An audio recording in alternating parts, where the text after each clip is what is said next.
Greetings, one and all. Welcome back to another EIHL Weekly Roundup Podcast.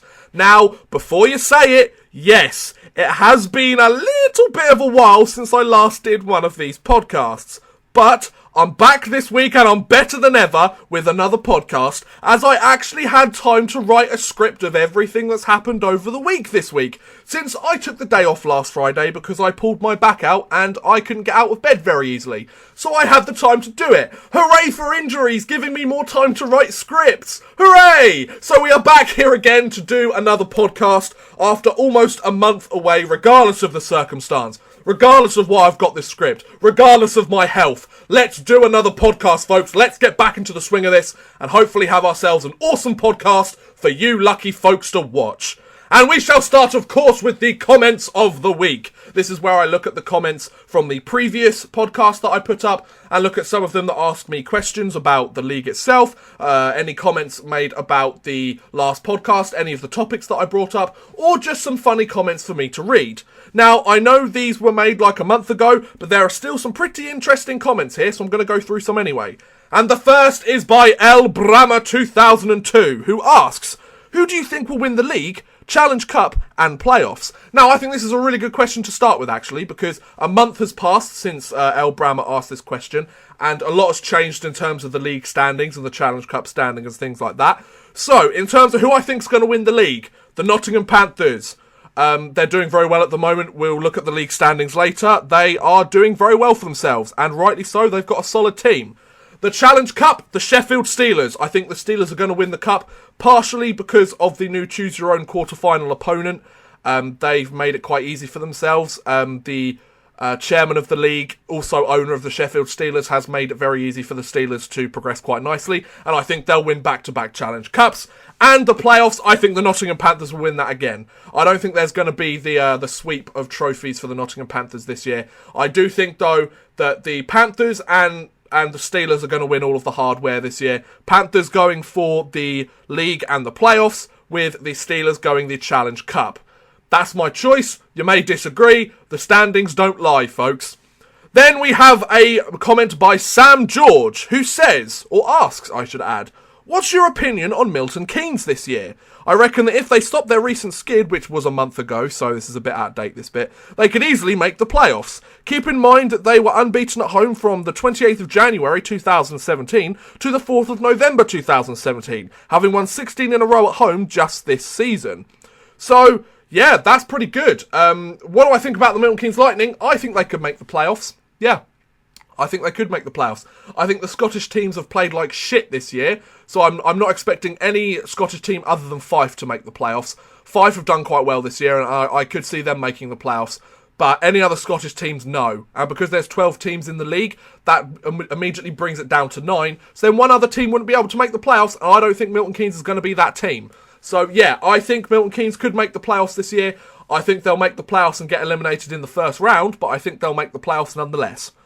Then lastly, we have a comment by Alex Evans, who asks me another question. And he asks, what are your thoughts on the Devils roster this year? They seem to be really inconsistent at times. Well, we're definitely going to go into this in a little more detail later on, because of the scores that happened over this week. But yeah, they are very inconsistent this year. I think they're roughly middle of the table at the moment. We'll take a look at the exact standings, but yeah, I think they'll make the playoffs. I think they might make it past the first round of the playoffs, but I don't see them winning any hardware this year. They had an awesome year last year, but they seem to have regressed quite massively this year. Maybe it's due to having the Champions Hockey League schedule in with it as well. That might just be making it up on the spot, but maybe having that schedule there as well has caused a few problems with the team. I'm not quite sure. But the Cardiff Devils, they didn't really lose many players last year either, so I'm a bit confused as to what's going on. However, they seem very inconsistent this season. You're absolutely right, Alex. But unfortunately, I do not see them going very far in terms of the playoffs. I don't see them winning the league. They would need to have a solid second half of the season where they basically lose like no games, because they're going up against teams like Sheffield, Belfast and Manchester, who have all been relatively consistent this year, whereas Cardiff haven't. So we have looked at the comments of the week. Let's move on to the scores that took place in every game over this last week in the league. Now, before we start, I will just add that all games are EIHL League games, unless I highlight any specific games and say otherwise. And we shall begin with Wednesday the 15th of November. And there was a game between the Nottingham Panthers and the Belfast Giants. And the score was Nottingham 5, Belfast 4. Mark Delego and Alex Mokshantsev's 2-point night give the Nottingham Panthers a come-from-behind victory against the Belfast Giants. The Nottingham Panthers have been absolutely blazing through the league recently, maybe due to their success in the Champions Hockey League and their confidence is at an all-time high, but the Panthers have managed to do some very good things over the last few weeks within the league, and they get a come-from-behind victory against the Belfast Giants. I believe 3 power play goals in the second period, managed to take it up to at least 4-4 or 4-2 before Belfast took the lead again, and then Nottingham took the lead back for the last time. So the Nottingham Panthers, a very good effort by them. The Belfast Giants, the weekend before, they got shut out both games after being on a 6-game winning streak before that. So they went from a 6-game winning streak, shut out in 2 consecutive games, to losing this game against Nottingham. So 6 games have been won, and then now they've lost 3. So they're going to want to try and avoid that skid now. We'll take a look during the rest of the week to see if they do. But the Nottingham Panthers take the 2 points against Belfast, and they do a very good job. Then, on Wednesday, there was a game between the Dundee Stars and the Cardiff Devils. And the score was Dundee 3, Cardiff 1. Mimar's 3-point night helps the Stars earn a tough win against the defending League and Challenge Cup champion, Cardiff Devils. So the Dundee Stars have been a team that have very much struggled so far this year. We'll take a look at the league standings later on, but I believe they're right near the bottom. They're definitely not at the bottom because Edinburgh's there, surprise, surprise. But the Dundee Stars have been one of the weaker teams so far this year. But they managed to get a 3-1 win against a rather tough Cardiff Devils side. So the Dundee Stars, and it wasn't just a 1-goal game, it was a 2-goal differential game. So the Dundee Stars managed to pick themselves up 2 points that they're going to be very happy that they picked up, I think. Cardiff, especially Ben Bounds, they're not a team that are easy to defeat, and the Dundee Stars did it. So hopefully this might give them some momentum and get them going. Hopefully on a winning streak so they can jump up those standings, but who knows. But anyway, well done Cardiff, that was a solid effort. And then the last game on Wednesday was between the Milton Keynes Lightning and the Guildford Flames, the 2 expansion teams going up against it again. And the score was Milton Keynes 3, Guildford 2. Melee's shootout winner gives the Lightning another victory over the Guildford Flames. The Milton Keynes Lightning have done a fantastic job of beating the Guildford Flames so far this year.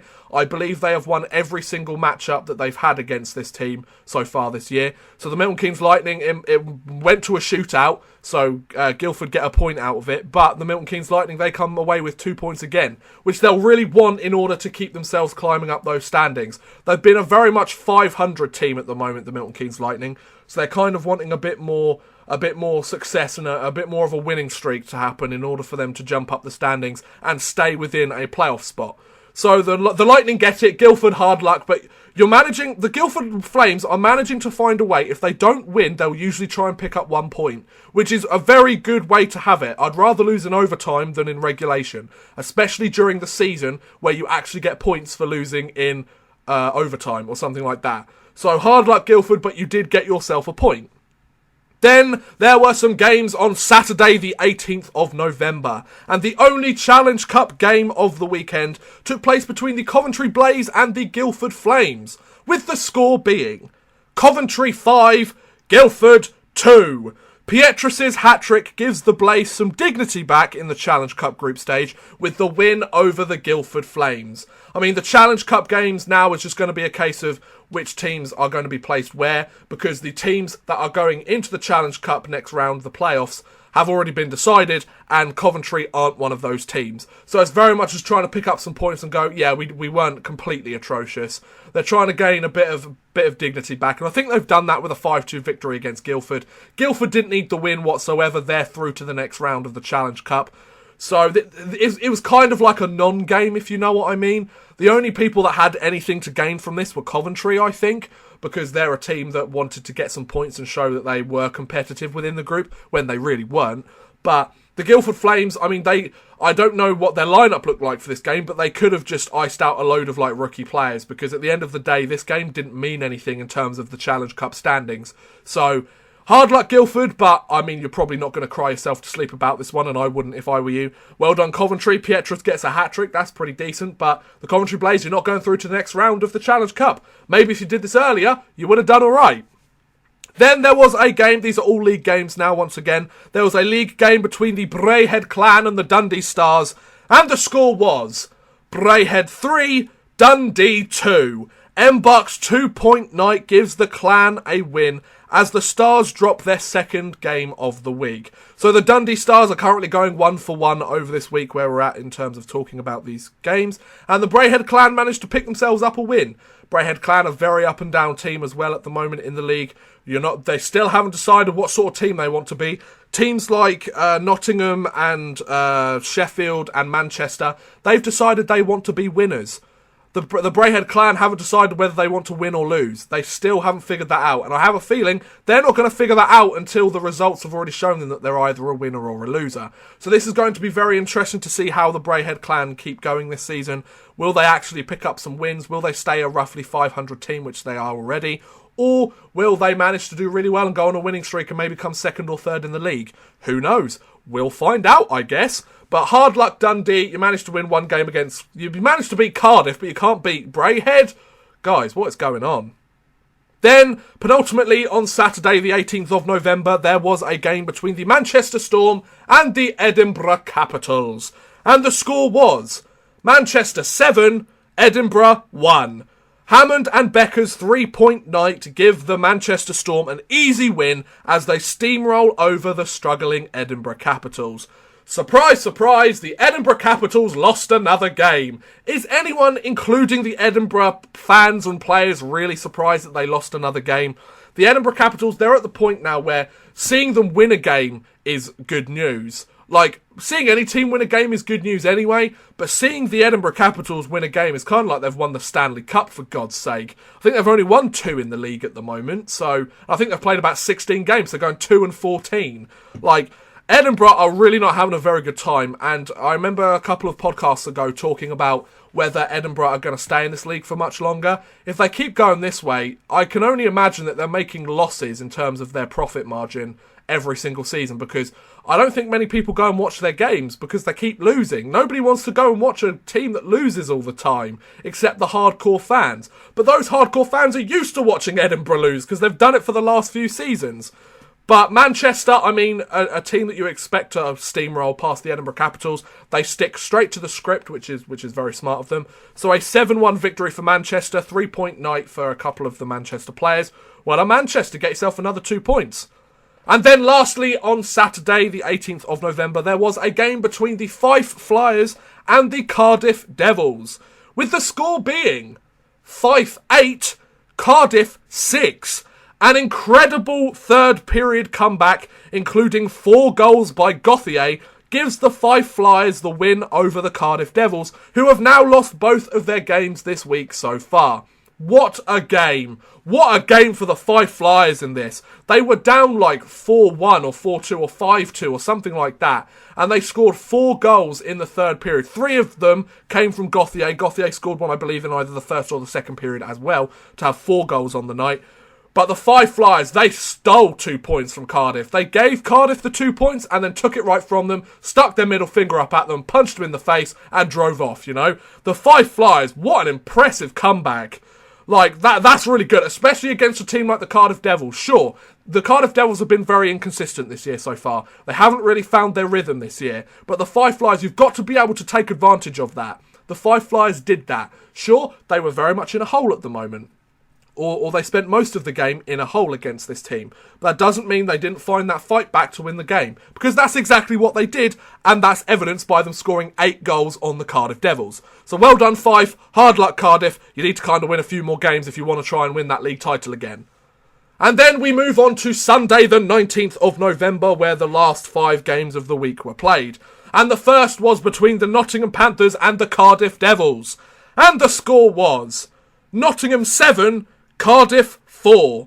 7 goals by 7 different goal scorers gives the Nottingham Panthers a come-from-behind victory to reclaim first place in the league as Cardiff go 0 for 3 this week. So you know that comment at the start about asking if Cardiff are inconsistent?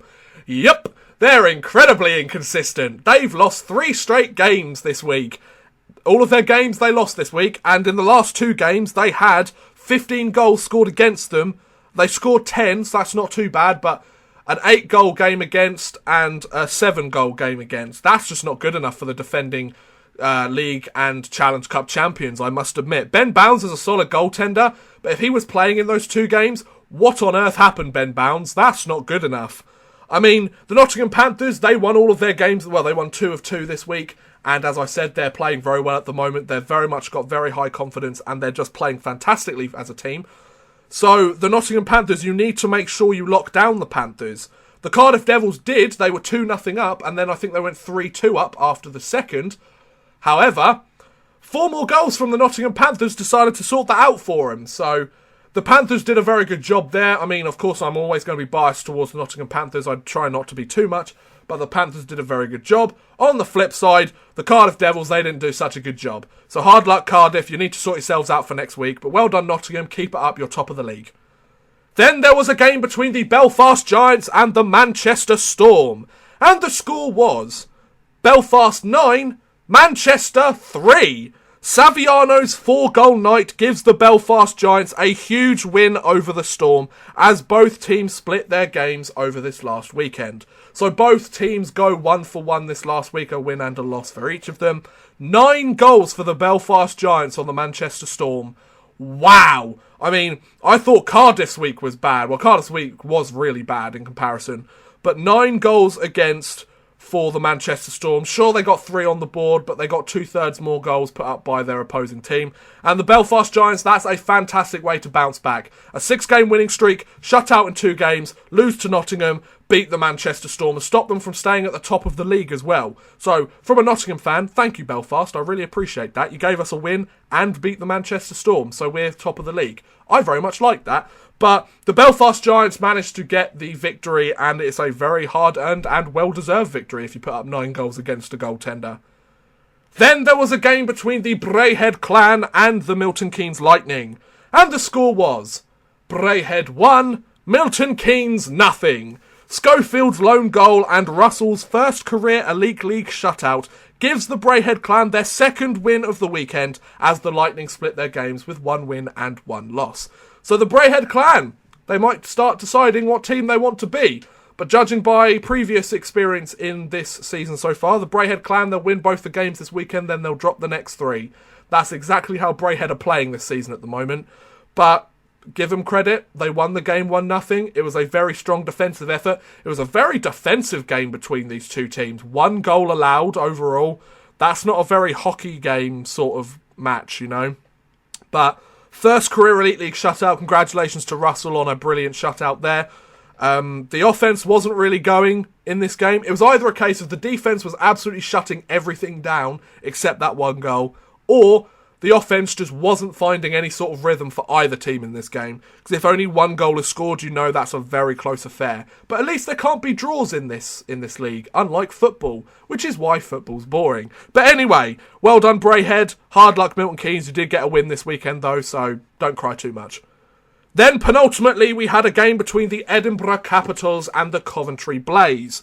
And the score was Edinburgh 5, Coventry 2. Tverden's pair of goals give the Capitals a rare league win as the Blaze go 1-for-1 this weekend. The Edinburgh Capitals won their 2nd game of the weekend. It took them until about 16 games in the league, in the season, for them to finally get their 2nd league win of the year. If that's not embarrassing, I don't know what is, ladies and gentlemen. The Edinburgh Capitals, I mean, congratulations on the win to Tverden. Well done for getting a pair of goals, but my God. Your 2nd win in 16 games? Ouch. That is very bad. I mean, you did a good job. You managed to get it done when you needed to. You beat Coventry, which, I mean, they're a pretty solid team in the league, but they're not exactly a Nottingham or a Sheffield. So, well done on that, but I'm not going to give you a huge amount of praise because it's your 2nd win in 16 games. I really wanted you to be a dark horse team this year, Edinburgh, but that's kind of gone to Fife for me this year. So, Edinburgh, well done on the win, like that's great, but you really need to keep that momentum going if you want to see any sort of post-season action in the Elite League this season. And then finally, there was a game between the Guildford Flames and the Fife Flyers, with the score being Guildford 6, Fife 1. Dunbar's 5 assists give the Guildford Flames the win over the Flyers, as both teams go 1-for-1 this weekend. So both teams get a win, both teams get a loss. That's very fair, isn't it? How very democratic of them. They both decide to get a win and a loss each. Wow, Guildford getting 6 goals past the 5 Flyers, that's pretty impressive. I mean, it's tough to do that against a goaltender or 2 goaltenders, but they flexed their offensive muscles in this game, ladies and gentlemen. With the Guildford Flames, the new expansion team, they're very much towards the bottom of the standings compared to quite a lot of teams. So getting 2 points here will really help them try and push themselves further up the standings. So well done, Guildford. Hard luck, Fife. But you're still doing very well, Fife. You've got a couple of games in hand over some of the teams closer to you in the standings. So well done. So now we move on to my game of the week. And it is without a doubt the 8-6-5 Cardiff game. What a comeback game that was for the Fife Flyers against the Cardiff Devils. That has got to be my game of the week without a doubt. It was a beautiful effort by the Fife Flyers. Sure, defensively, they were kind of a bit crap, especially towards the start of the game, but they showed resilience, grit and character by sticking with it and making sure that they decided to get that win. They decided at some point in that game, we're going to win this, and they went out and executed. And that's all you can ask of a team, except from going like 3 or 4-0 down, or 3-2 down, or 5-1 down, or whatever you want to call it. But well done, Fife. You did a fantastic job against the Cardiff Devils. I think my worst team of the week has to go to the Cardiff Devils, without a doubt, because they just played a really poor game and a really poor weekend. So yeah, there is my game of the week. So we have taken a look at the scores that have taken place over the last week. Let's take a look at how they impact the league standings as a whole. And the league standings look a little bit like this. In first, we have the Nottingham Panthers with 26 points. Second are Manchester with 24 points. Third are Belfast with 23 points. Sheffield are fourth with 21 points. Milton Keynes are fifth with 19 points. Fife, Cardiff and Coventry are all tied sixth with 18 points. Braehead and Guildford are tied seventh with 17 points. Dundee are eighth with 13 points. And Edinburgh are way down the bottom with 4 points. Then we have the stat leaders for each individual statistic. For points, we have Guildford's Dunbar with 32 points. Goals, Coventry's Valerond with 13 goals. Assists, Guildford's John Dunbar again with 24 assists.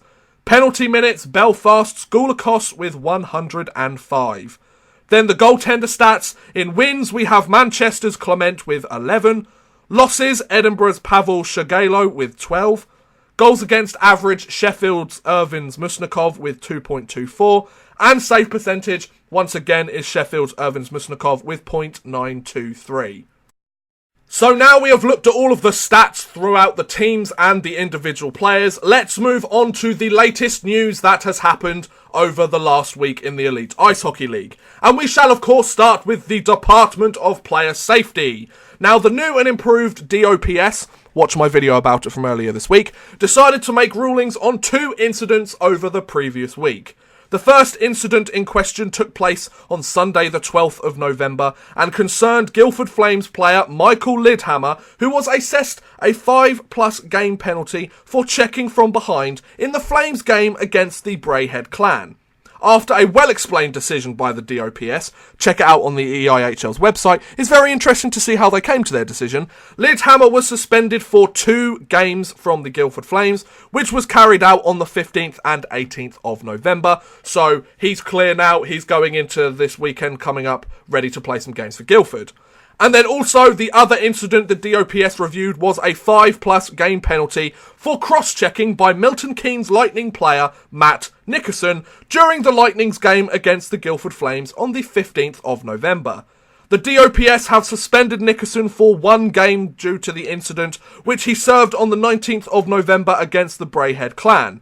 So check out the fully explained notes on each of these rulings on the Elite League's website if you are interested in knowing exactly why Nickerson was suspended. It's quite an interesting thing, I must admit. I very much enjoy reading why they come to their decision. They make it very clear. It's easy to understand if you're new to the game, so go and check it out. So now moving on to other news, and it has been announced that the Edinburgh Capitals have signed Nikita Kolesnikov, and he has returned to their roster. The 25-year-old Latvian forward has returned to the Scottish club, which he played 19 games for 2 seasons ago.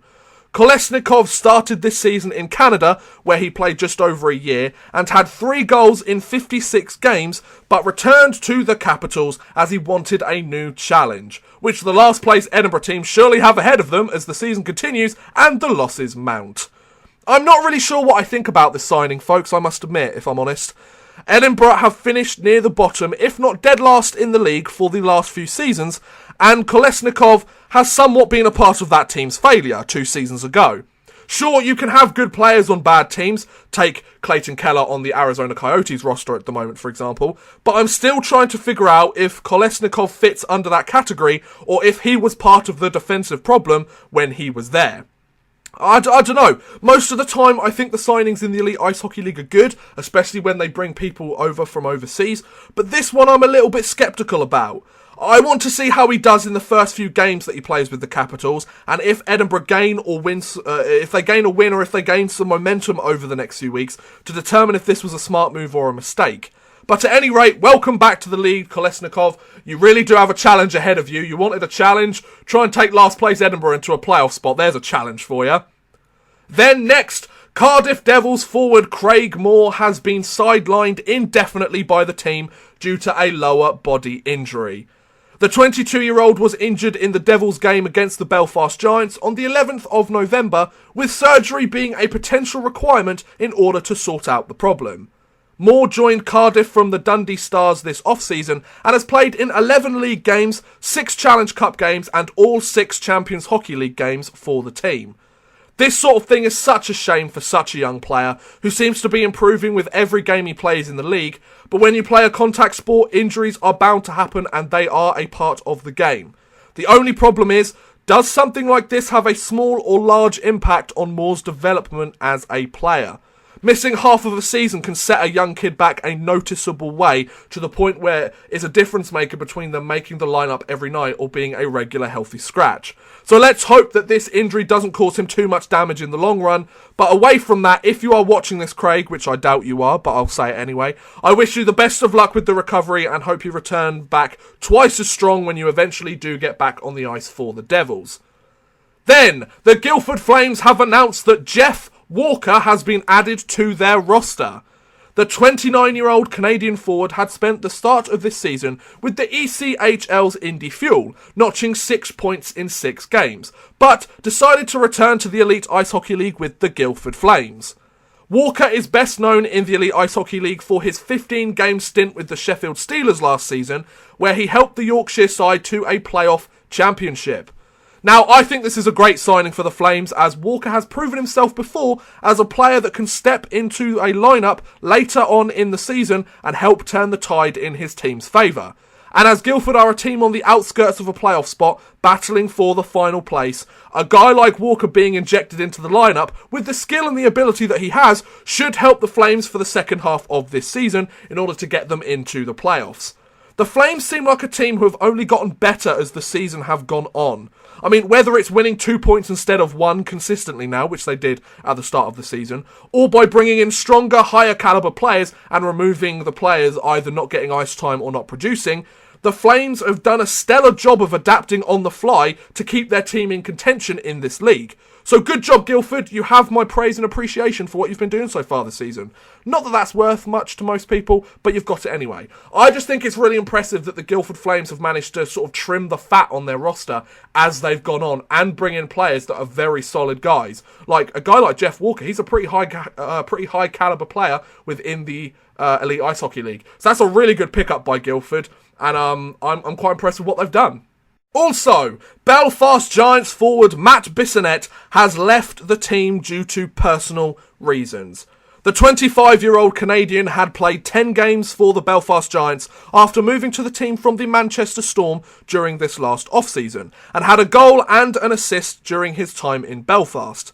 It's a shame that Belfast have lost a player like Bissonnette from their lineup, but you have to appreciate his decision to leave, and I have nothing but respect for players who don't divulge too much into family matters, but just know that they need to go and it's their time to leave and do something that they need to do. So good luck in the future, Bissonnette. You'll always have a home in the Elite League should you want to return. However, Belfast fans will be pleased to know that a replacement for Bissonnette has already been found by the name of David Rutherford. The 30-year-old forward had retired over the summer during the off-season, but he must have missed playing a little bit too much as he returns to the Giants lineup to pick up where he left off. Rutherford spent the last 2 seasons with the Belfast Giants, posting 22 goals and 35 assists in that time. So there's some pretty good numbers with the Giants, and he's hoping that these numbers continue.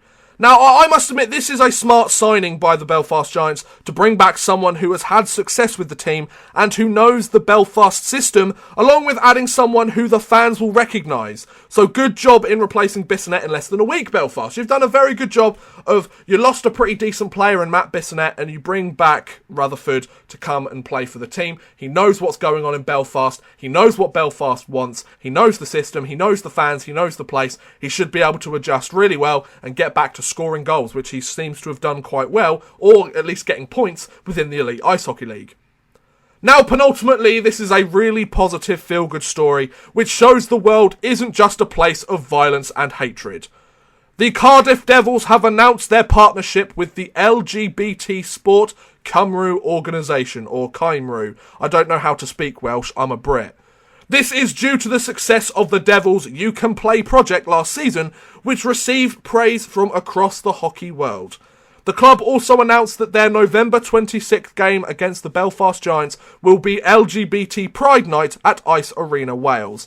Now, I very much support the LGBT community's desire to remove the stigma around same-sex relationships or marriages and the ability to find out who you really are, even if it requires a change of sex or gender. So I think this is a brilliant example of how a team's power and influence can help promote a good cause and help normalise the LGBT community in society. You have to remember that for a lot of young children, they look up to hockey players on their team and consider them their heroes. If they see them doing something like this, then they will want to copy it in order to be just like them, whether on or off the ice.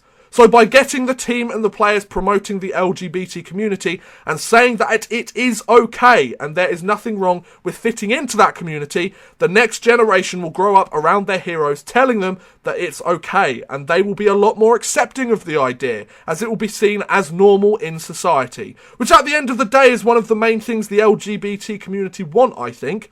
I mean, I'm not part of that community myself, so I can only assume, but it seems as if that's the sort of thing could help make great strides, and I hope that the other EIHL teams follow suit. So good work, Cardiff. That's a really positive thing to see here. This is more of a serious, positive, feel-good story. I'm really glad that this is coming up within the league, and it's a talking point, and people are getting on board with this, because it's something that really needs to be done. I mean, I don't want to push all of the political and social problems within the world, but the LGBT community, they are human beings, folks. They're not that much different to the rest of us. So they deserve their chance to be able to express themselves how they wish. Just like straight people do. Straight people express themselves all the bloody time. They're more annoying, I must admit. So give everybody a chance to love, you know. And finally, I just want to say a big congratulations to the Sheffield Steelers, who have made it to the Continental Cup Super Final after a 2-win, 1-loss record in the semi-final stage over the weekend. It's nice to see the team following in Nottingham's footsteps, and it's great to witness British hockey on the rise. Sure, Sheffield's opponents weren't the best teams in Europe, but it's not an easy championship to win the Continental Cup, so congrats Sheffield, and good luck for the final that's coming up very soon. Now, before we finish up this podcast, let's fast forward to next week's games for prediction time. Yes, this is where I look at all of the games coming up over the next week and deciding who I think is going to win and why. So we shall start with the games that take place on Saturday, the 25th of November. There is a game between the Nottingham Panthers and the Manchester Storm. I believe it's a Challenge Cup game. And I'm going to go with the Nottingham Panthers on this one. The Panthers are going through to the next round of the Challenge Cup. The Manchester Storm aren't. It's just a case of where the Nottingham Panthers are going to be placed. I think the Panthers are a better team than the Manchester Storm. Overall, I think they've got better players and their confidence is a lot higher at the moment. So I'm going to go with the Nottingham Panthers for this one. Go for the team that's better in the Challenge Cup standings, better in the league standings, only just, and has had a better record recently. So yeah, I'm going with the Nottingham Panthers over the Manchester Storm. Then there is a game between the Belfast Giants and the Coventry Blaze, and I'm going to go the Belfast Giants on this one. I think after their 6-game winning streak, their two games where they were shut out in both, and then their loss to Nottingham. The game after that, they took a win against Manchester, a very large margin, convincing win, to hopefully bring some confidence back to the Belfast Giants, and I think they will use that to ride maybe into another winning streak. So the Belfast Giants, I think, are going to take on the Coventry Blaze, who are kind of up and down so far this season, still trying to figure out which sort of team they are. So the Belfast Giants will take out the Coventry Blaze. Then there is a game between the Guildford Flames and the Dundee Stars, and I'm going to go Dundee for this one. These are two teams very much towards the lower echelon of the standings, and I think Dundee, they've played a couple of good games recently, as have Guildford. This is probably the most difficult one I looked at in terms of who do I think is going to win this, but I'm going to go with Dundee. I think they might pull it out of the bag. Sorry, Guildford fans, but I think Dundee are just going to surprise us with a win there. Then there is the Sheffield Steelers versus the Milton Keynes Lightning. And of course, I'm going to go with the Sheffield Steelers. They beat the Milton Keynes Lightning last time these two teams played against each other. And I think that Sheffield are genuinely a better team. They're a more well-structured team. They've got more chemistry on their team. And they know what it takes to win in this league. So I think they'll get this victory over the Milton Keynes Lightning. It might be a close one. It might go to overtime or a shootout. But I think the Sheffield Steelers will take this one. Then, penultimately, for Saturday the 25th of November, there is a game between the Edinburgh Capitals and the Braehead Clan. And I'm going to go with the Braehead Clan because if you bet for Edinburgh, just don't. If you're going to be a betting man, you never bet for Edinburgh in this league because all you're going to expect is needing to sell your house and all of your lovely belongings because Edinburgh are not a team that are doing very well in this league. So I'm definitely going to go Braehead on this one. Braehead are very much an up and down team at the moment, where Edinburgh are very much a basement team at the moment. Sure, Edinburgh might take the win and go on a bit of a winning streak, but I'm not expecting huge things from Edinburgh this week. I'm really not. So the Braehead Clan are going to beat Edinburgh. I mean, that's just kind of a given though now, isn't it? And then lastly, for the 25th of November, there is a game between the Cardiff Devils and the Fife Flyers once again.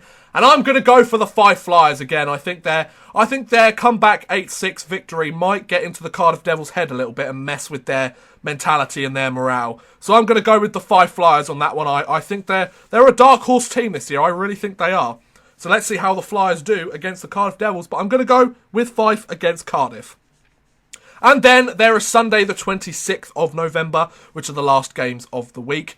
And there is one between the Nottingham Panthers and the Fife Flyers. I'm going to go Nottingham once again. I think they're going to keep this winning streak going because they're just showing some fantastic play at the moment. Sure, they're not a perfect team, but they're showing confidence, grit, character, talent, and they're getting everything that they should be doing done. You know, their goaltending's getting it done. Sure, maybe not as much as it could be, but it's getting it done. They're scoring lots of goals, and they're keeping a relatively decent amount of goals out of their net. So the Nottingham Panthers are going to carry on this winning streak over this next weekend.